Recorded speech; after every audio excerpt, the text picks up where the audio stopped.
Good morning and welcome. Today we are doing another fertility talk and we are talking to Dr. Oosthuizen, Dr. Liesel Oosthuizen, and she's from Cape Fertility. I'm going to leave her to introduce herself. Today we're talking about secondary infertility. So thank you very much, Dr. Oosthuizen. Thank you for joining us. I know you're always very busy, but I'm glad we have this chance to talk to you. So as I said, we are talking about secondary infertility and challenges of conceiving after a child previously. Please introduce yourself and yeah, thanks for joining. Thanks so much for having me on. It's always lovely to be able to, shed a bit of light on this topic because it's something that I think people often don't bring up and it's not paid that much attention in the fertility realm. So I'm Dr. Liesel Oosthuizen. I work at Cape Fertility. I am based here in Claremont in Cape Town. I studied mainly in UCT. I've done a lot of work in the Eastern Cape and then moved back here. And I've been in this practice for almost 10 years. So we focus mainly on fertility things. And I do also have a social media page where on the weekends I do Q&As if anyone's interested. It's Dr. O Fertility. So you can have a look for me on there. Okay, perfect. Thanks. I was actually going to mention that because I always have a look at your questions. So if you guys have any questions, you can actually DM Doctor and she will answer some of your questions. So thank you very much. Our first question, only got 6 questions for you, Doctor. Today's first question is, what is secondary infertility and how is it different from primary infertility? So secondary infertility is when you have been able to successfully have a pregnancy before. Now, whether that might be the case where you've had, a baby previously a normal delivery, cesarean section, trying for baby number 2 or even baby number 3, and now you're struggling. It can also be on the background of previously having miscarriages and now not being able to fall pregnant. So it's just basically a fact that primary infertility is you've never fallen pregnant. Secondary infertility is you have fallen pregnant and now this is a new problem. Okay. Our second question is, what are common causes of secondary infertility, even if there was no issues with previous pregnancies? So I hear this a lot where people say, I fell pregnant so easily the first time. I stopped the pill, I was pregnant, or we only tried for 3 or 6 months, and now I've been trying for a year and nothing's happening, or even longer. So we have to put it in context. So first of all, how old were you when you had that first pregnancy? So there's a difference between having your first baby at 36 and then now deciding to try again at 38, 39. So we have to take into account the passage of time and what that will do to the amount of eggs and the quality of the eggs that you might have.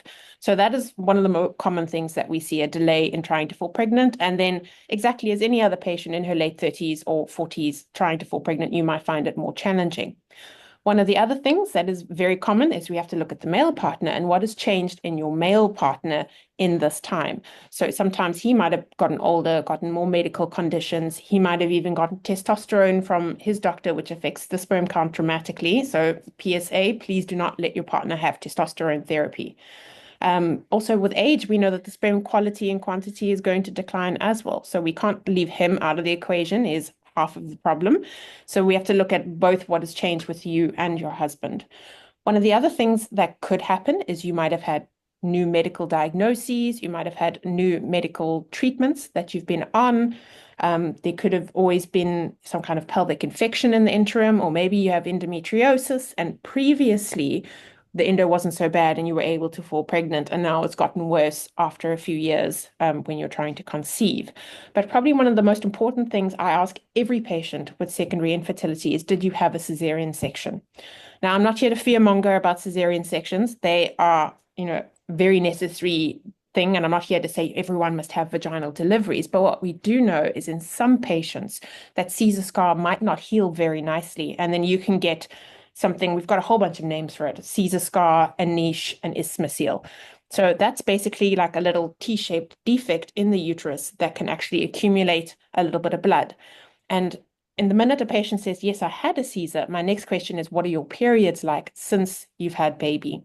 Because if your periods have changed anyway, and usually we see this as prolonged spotting at the end of the cycle, because a bit of that period blood accumulates in that little niche that's sitting there. And so you have this ongoing spotting that takes a bit longer to clear up. And sometimes you might even have spotting around the time of ovulation. Those are always a key sign for me that we need to have a very close look on ultrasound at that scar defect and consider, do we maybe need to treat this for you, which is a surgical procedure. So we don't throw it at everyone. You do need to meet certain criteria to say we do need to fix that. But that is definitely one of the sort of lesser known complications that can cause secondary infertility. Okay, thank you very much. Our next question is, how does age impact secondary infertility, especially for those trying to conceive later in life? So age impacts fertility, full stop. As you get older, we start running lower on eggs. We're born with all the eggs we are ever going to have as women, and unfortunately, our ovary isn't too good at managing that. So we tend to waste several eggs every month. There's a misconception that we only grow one egg every month. We actually grow several eggs every month, and only one of them goes on to dominate and ovulate. The rest of them we waste. So Mhm. as you get older and older, you start spending fewer and fewer eggs in the hope that hopefully you can preserve them for a longer period of time.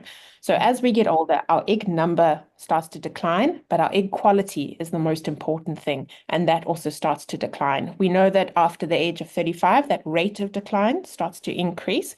So as your egg quality does this, 35, the angle changes, 40, the angle starts to plummet. And that's why there are a lot more patients sitting here over 40 than under 35, because the bottom line with today's society is we are having children later because that's just the situation we're in socially and financially and in the workspace as women.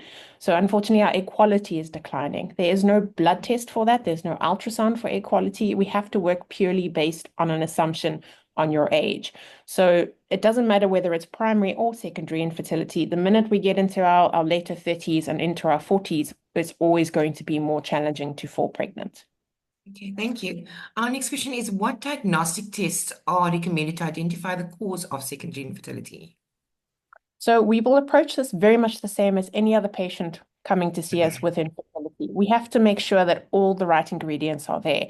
So do we have eggs in the ovaries? Are we ovulating? And a lot of doctors will send patients for progesterone checks to see if they're ovulating, but you should be able to see this on ultrasound of the right part of your cycle. And most of the time with a regular cycle, you probably are ovulating. So if we know that we've got eggs and you're ovulating, are those tubes functional? Because many things, pelvic surgery, usually not cesarean sections, but any other kind of pelvic surgery or infection or endometriosis might damage the tube. So we should make sure if you're wanting anything less than IVF, that those tubes are open and functional. We need to check the muscle of the uterus and the lining of the uterus to make sure we're not missing fibroids or polyps that could be there. We also need to consider the cesarean scar defects, which we could see on ultrasound, and we can investigate them very well on ultrasound. Sometimes we might want to do 3D ultrasounds on certain problems in the uterus, such as adenomyosis, which is I always call the ugly stepsister of endometriosis. So instead of the lining growing into the pelvis and causing typical endometriosis, it can grow into the muscle of the uterus. And in that case, you tend to get painful, heavy periods, but also it can impact fertility and it can impact miscarriage risks. So we would need to do all of those usual tests that we would do, along with checking for a whole bunch of other sort of health things like your thyroid function, checking some of your hormones. We do not look for hormone balance. That is not a thing. So any doctor who says your hormones are unbalanced is talking nonsense. Please leave. We like to check that your vitamin D levels and your iron levels are all good, so just making sure that everything is actually perfect for conception. But we also need to check your partner and make sure that the sperm is fine. And I hear it time and time again, oh, we've had a baby, or he's had kids somewhere else. He doesn't need to check his sperm. He needs to check his sperm because the same things that can affect our fertility can affect a man's fertility. And we need to be sure that we've got enough sperm to be able to ensure conception. Perfect. Thank you, doctor. Our second last question is, what treatment options are available for couples experiencing secondary infertility?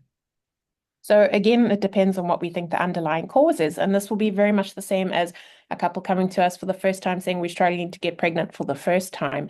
So if we do see cesarean scar niches, we would consider surgically correcting those, which is something we do quite often, and we see a very good improvement in pregnancy rates after that. If we've got issues with endometriosis, we no longer recommend going down the surgery route. We're far more proactive in saying IVF is your best option for getting pregnant because we know that surgery for endometriosis tends to only buy you a little bit of time before it returns. And your pregnancy success rate is always higher with IVF. If there are tubal problems, we might be able to correct them, but most of the time you'd be looking at doing something like IVF. If we have sperm issues or ovulation issues, we can start looking at making you ovulate with medications, timing intercourse, if that's our primary issue, or even doing inseminations for mild sperm factors. So literally the entire array of fertility options, whether it's surgery, timed intercourse, inseminations, or IVF, even egg donation if we're past a certain age. We've got all of those options available to you. It really does depend on the individual patient, and it's ideal to get a diagnosis for what we think the problem is. Even if that diagnosis is unexplained infertility, all that means is the things that we can test for are normal. It doesn't mean that there isn't another problem. And then we do have treatment strategies for that. Okay, thank you very much. Our very last question is, how can individuals or couples navigate the emotional challenges of secondary infertility, particularly when surrounded by reminders of the previous pregnancy? That's a really tough one, Mm, especially because a lot of the things that happen to society, people will say, oh, be grateful you have one. mm, And the desire to build a family is something, when someone says to you, just be grateful you have one, it's still an empty void that you need to deal with. I think it's important to find your people and your village that you can speak to about it, because it doesn't help to not have anyone that you can actually voice your concerns to other than your partner. mm. You need to find a supportive doctor who understands your desire for a bigger family. It doesn't help to come in and just get given injections and scans and off you go. You need to be able to discuss this with your doctor. But there are also a lot of support groups. And we do also have here one of our fertility psychologists who's able to help you navigate all the emotions that come with that. You do need a lot of tools to be able to work through all of these feelings, because there is a lot of conflict where I should be grateful I have this child, and why is this child not enough for me, and why do I want more? So it's really helpful to have somebody who's skilled in helping you work through those thoughts and those feelings, guide you through that journey. Okay, thank you very much, Doctor. I really appreciate your time this morning. And I appreciate your insight on secondary infertility, and especially at the end of it now, where you spoke about the emotional challenges of it. Because I always think of your talk you had with us the last time when we had a little chat, and your advice is really good for women trying to conceive, because you could bring it on both sides of things. So thank you very much for that. I really appreciate it. If you want to get hold of Dr. Oosthuizen, she is at Cape Fertility Clinic. You can DM them. You can DM Dr. Oosthuizen on Dr. O on Instagram, and you can, like we mentioned in the beginning, you can actually message her, and she normally responds with answers. So that is really quite cool for those who have questions for her. So thank you very much. If you could just tell everyone where they can get hold of you and how they can get hold of you, Doctor. So there are a couple of options. You can either contact our clinic directly. You can either email us to our info, which is info@capefertility.co.za, or email me directly. It's loosthuizen@capefertility.co.za. You can call reception on 021 674 2088. But also check out our website, which is www.capefertility.co.za. You'll find all of our information and all of our bios on there, and you'll be able to contact us directly straight from the website. Awesome. Thank you very much, Doctor. Have a great day. Thank you for joining us. Bye. Bye.